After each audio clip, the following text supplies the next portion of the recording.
Kryetari i PD-s, Sali Berisha, ka mbajtur këtë të martë një konferencë për media. Përpara gazetarëve si një çështje me interes për ta, Berisha komentoi tërheqjen e Bujar Leskajt nga funksionet brenda kësaj partie.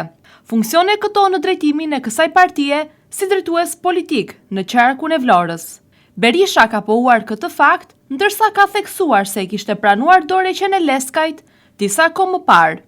Sipas Berishës, Leskaj do të vazhdoj të jap kontribut të çmuar në Partinë Demokratike. Tani e vërtet është ajo, Bujar Leskaj ka ardhur më ka dhënë dorëheqjen dhe unë ja pranoj dorëheqjen atij si drejtues qarku. Nuk kam ndonjë koment tjetër, gjërsa ai e ka bërë publike. Unë vlerësoj dorëheqjen e tij dhe kaq mund të them. Sugjerimi i tij është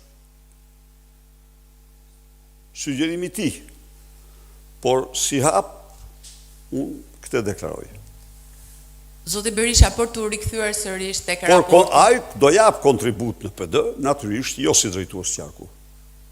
Përgjatë konferencës për media, kreu i Partisë Demokratike Sali Berisha ka komentuar edhe të tjera çështje me interes publik, si afera korruptive e tunelit të Llogaras, pagesat që Partia Demokratike ka bërë përkundrejt Lat Civita, por edhe vendimin e gjykatës kushtetuese për Erion Veliajn.